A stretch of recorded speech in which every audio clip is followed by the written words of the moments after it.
Bem-vindos ao O Mundo na Tua Mente, um podcast sobre saúde mental em contexto, porque a nossa mente nunca existe sozinha, vive sempre em ligação com o mundo que nos rodeia. Quando criei a minha página de Instagram, queria partilhar conteúdos sobre saúde mental, mas percebi rapidamente que aquela rede não dava tempo nem espaço. Tempo para ler textos longos, espaço para aprofundar e oferecer camadas de complexidade. Por isso decidi criar um espaço próprio, no meu site, onde pudesse publicar os meus textos e reflexões. Ainda assim, desde o início senti que queria dar-lhes também voz. Gravei o primeiro audio post como uma forma de tornar o conteúdo mais próximo e acessível. E foi nesse momento que percebi, se queria acessibilidade de verdade, precisava de chegar às pessoas onde elas estão, nas suas plataformas de áudio, no dia-a-dia. Foi assim que nasceu este podcast. Aqui quero dar vida a estes textos, ora em leitura, ora em conversa, para que possas ouvir, refletir e talvez rever-te também. Falaremos de muita coisa, da vida cotidiana às grandes questões estruturais que influenciam o nosso bem-estar, como as relações e a família, o trabalho e o ambiente, o poder e o desejo. A cada episódio convido-te a olhar comigo para essas ligações invisíveis entre o mundo lá fora e o mundo cá dentro. Se quiseres aprofundar, encontras sempre a versão integral de cada episódio no site. E agora, vamos começar? De seguida poderás ouvir o audio post que antecedeu este podcast, do primeiro artigo intitulado Contracepção, Poder e Saúde Mental. Quem decide sobre o corpo das mulheres?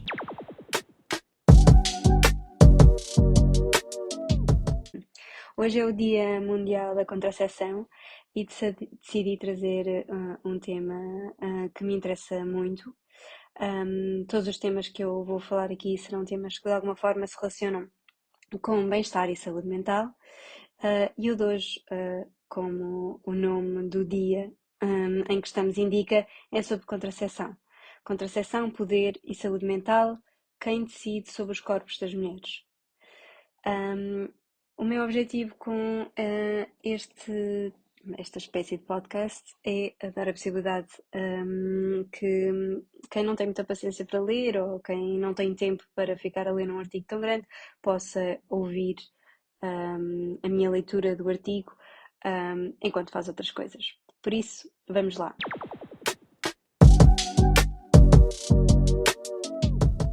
Contracepção é poder. Poder de escolher se queremos ou não ter filhos, quantos e quando. Poder de decidir sobre o corpo e, em última análise, sobre o rumo da vida. No Dia Mundial da Contracepção, não falamos apenas de métodos, falamos de quem tem ou não tem o poder de escolher. A contracepção deveria ser sinónimo de liberdade, mas para muitas mulheres continua a ser vivida como um fardo, imposição ou até violência. Neste artigo, exploro como o controle sobre o corpo feminino, seja pela falta de acesso, pela imposição de métodos ou pela ausência de corresponsabilidade masculina, tem impacto direto na saúde mental. Falamos ainda do fertility gap, isto é, a discrepância entre os filhos desejados e os filhos efetivamente tidos, que se tornou um espelho sensível da autonomia reprodutiva e das suas consequências para a saúde mental. Mas antes de avançar, gostaria de deixar uma nota. Neste artigo, utilizo sobretudo o sistema binário cisgênero mulheres-homens, dado que a maior parte da investigação disponível assim está organizada.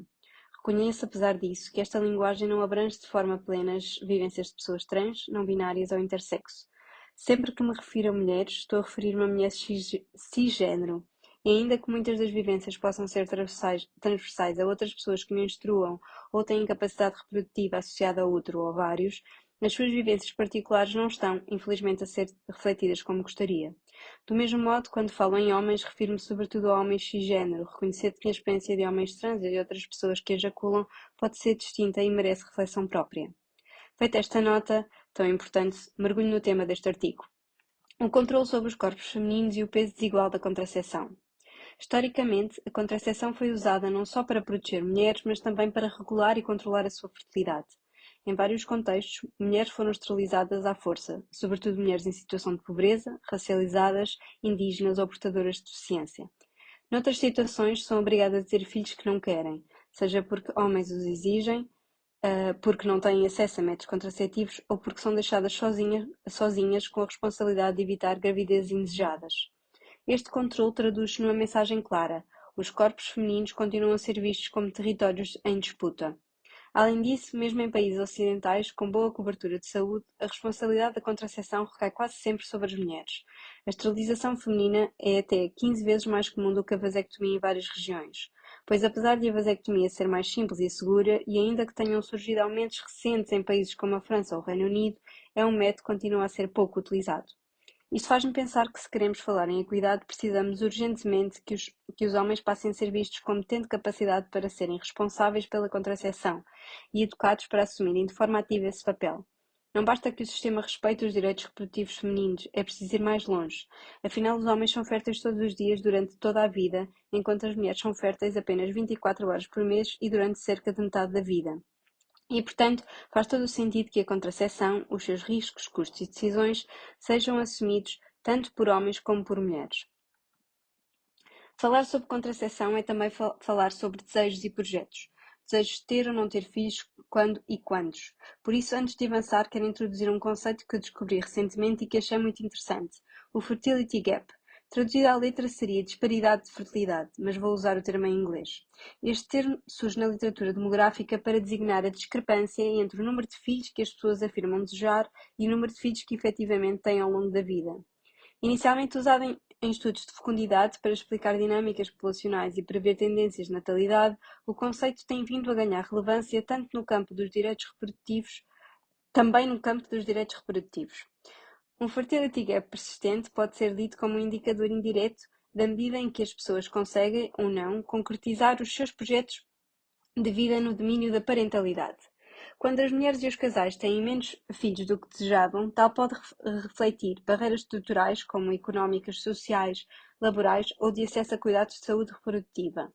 Quando têm mais filhos do que desejavam, pode sinalizar falhas no acesso a métodos contraceptivos eficazes, educação sexual ou autonomia na decisão sobre os seus corpos. Assim, a análise do fertility gap não se limita a uma questão demográfica. Torna-se também um espelho da efetividade dos direitos sexuais e reprodutivos, revelando em que medida as condições sociais e institucionais permitem às pessoas exercer controle sobre a sua fertilidade de forma livre e informada. Ora, termos a possibilidade de realizar o nosso projeto de vida, especificamente neste caso, no que concerne à parentalidade, pareceu-me que seria bastante importante para o nosso bem-estar psicológico. Assim, achei que fazia todo o sentido ir perceber o que a investigação nos tem dito sobre discrepâncias entre os filhos que se têm e os que se desejava ter. A literatura mostra de forma consistente que as discrepâncias entre filhos desejados e filhos efetivamente tidos, quer por excesso, quer por déficit, têm repercussões relevantes na saúde mental. Comecemos por falar sobre gravidezes indesejadas e abortos inseguros.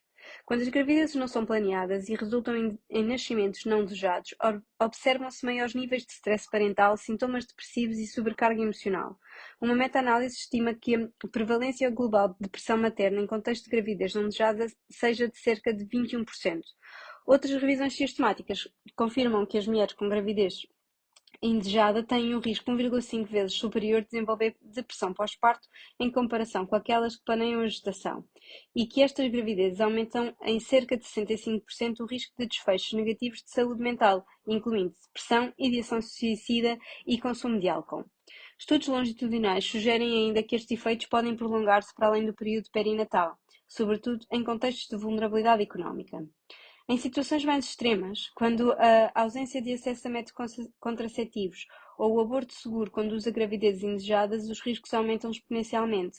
A Organização Mundial de Saúde estima que em países em desenvolvimento, cerca de 7 milhões de mulheres por ano necessitam de tratamento hospitalar devido a complicações de abortos inseguros, sendo esta uma das principais causas evitáveis de trauma físico e psicológico. Já em contextos onde o aborto é seguro e acessível, a evidência mostra que as mulheres não apresentam piores indicadores de saúde mental a longo prazo. Pelo contrário, mais de 97% relatam que a decisão de interromper a gravidez foi correta e não registram maior prevalência de emoções negativas ou ideação suicida comparativamente às que foram impedidas de abortar. Não se pode ter os filhos desejados. No outro extremo do fertility gap, quando as pessoas ou casais acabam por ter menos filhos do que desejariam, surgem sentimentos de frustração, luto e impotência, frequentemente invisíveis nas estatísticas clínicas. O relatório global da UNFPA de 2025, a UNFPA é a United Nations Population Fund, indica que 1 em cada 5 adultos no mundo não acredita que venha a atingir o número de filhos desejado, realidade que é cada vez mais associada a fatores estruturais como instabilidade política, alterações climáticas, precariedade laboral e dificuldades de acesso à habitação. Este déficit de fertilidade desejada não é apenas uma questão demográfica, traduz num mal-estar psicológico ligado à percepção de não realização de projetos de vida. A nível subjetivo, estudos de satisfação mostram que tanto ter menos como ter mais filhos do que desejado, se associa a níveis mais baixos de felicidade e bem-estar, sendo que o desalinhamento em qualquer direção funciona como um preditor de menor realização pessoal. Assim, os dados sugerem que o Fertility Gap atua como um indicador sensível dos direitos reprodutivos. Onde estes são mais restringidos, o sofrimento psicológico tende a ser maior, refletindo não apenas escolhas individuais, mas também barreiras sociais, económicas e políticas que limitam a autonomia reprodutiva. Hipótese até que em contextos de fertility gap, em que o fertility gap é maior, não só se reduz o risco de consequências negativas para a saúde psicológica, como gravidezes indesejadas, abortos inseguros ou frustração de projetos de vida não realizados, como também se criam condições favoráveis ou mais favoráveis para a promoção ativa do bem-estar e da felicidade. Em outras palavras, alinhar o número de filhos desejados com o número de filhos tidos poderá não representar apenas a ausência de sofrimento, mas constituir também um fator de realização pessoal, de maior satisfação com a vida e de fortalecimento da autonomia reprodutiva. Mas como é que podemos então mudar este cenário? Então, eu fui ver o que é que o relatório da UNFPA dizia.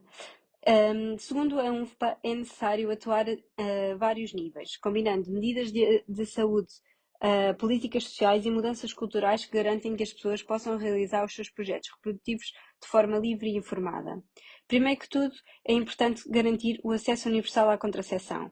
A UNFPA sublinha que um dos primeiros passos é este mesmo. O relatório mostra que uma parte significativa das pessoas relata não ter conseguido usar o método de contraceptivo que desejava, por indisponibilidade, custo ou constrangimentos sociais.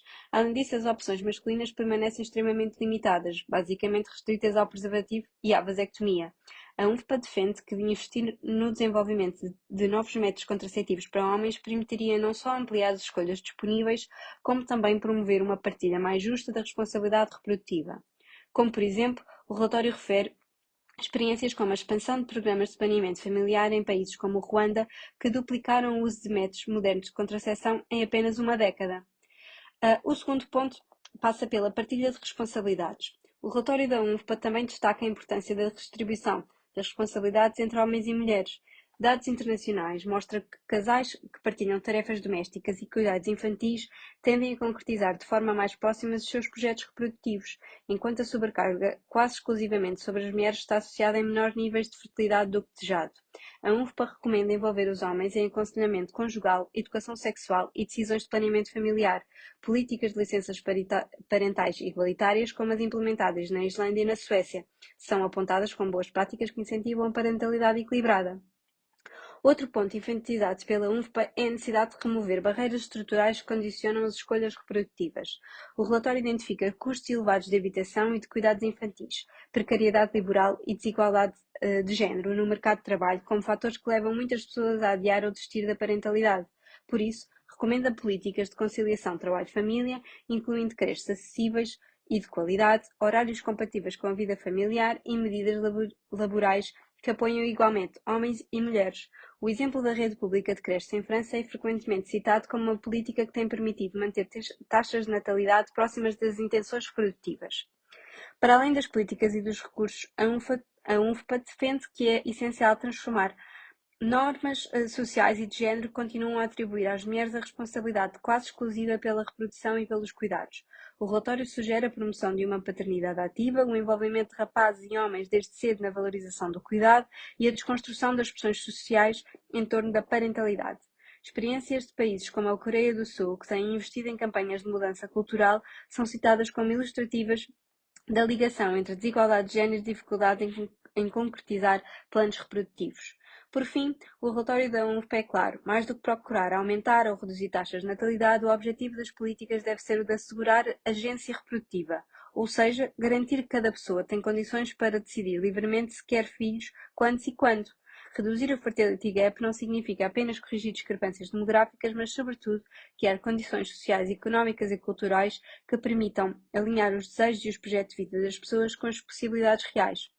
Acabo como comecei. Falar de contracepção é falar de poder. Poder de decidir sobre o próprio corpo, de realizar projetos de vida e de proteger a saúde mental. Hoje sabemos que a desigualdade na distribuição da responsabilidade contraceptiva, as gravidezes indesejadas, os abortos inseguros e o fertility gap são expressões diferentes do mesmo problema. A autonomia reprodutiva continua longe de ser assegurada. A evidência mostra quando as pessoas têm acesso a métodos contraceptivos seguros, quando homens e mulheres partilham responsabilidades de forma equitativa, quando existem políticas que conciliam trabalho e família, e quando se transformam as normas sociais de género, os direitos reprodutivos deixam de ser uma promessa distante para se tornarem uma realidade. E esta realidade traduz-se não apenas na prevenção de sofrimento, mas também na promoção ativa do bem-estar, da felicidade e da realização pessoal. Garantir a agência reprodutiva não é apenas uma questão de saúde pública, mas um pilar de justiça social e de saúde mental.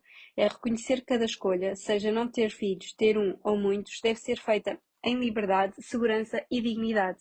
No Dia Mundial da Saúde, da Contracepção, lembrar isto é também lembrar que uma sociedade mais justa nasce quando todos e todas podem escolher o futuro que desejam viver. E é tudo por hoje. Espero que tenham gostado. Podem deixar os vossos comentários, mandar-me mensagens no Instagram com questões, sugestões, deixo a bibliografia caso tenham curiosidade, e estou disponível para pensar com vocês. Obrigada!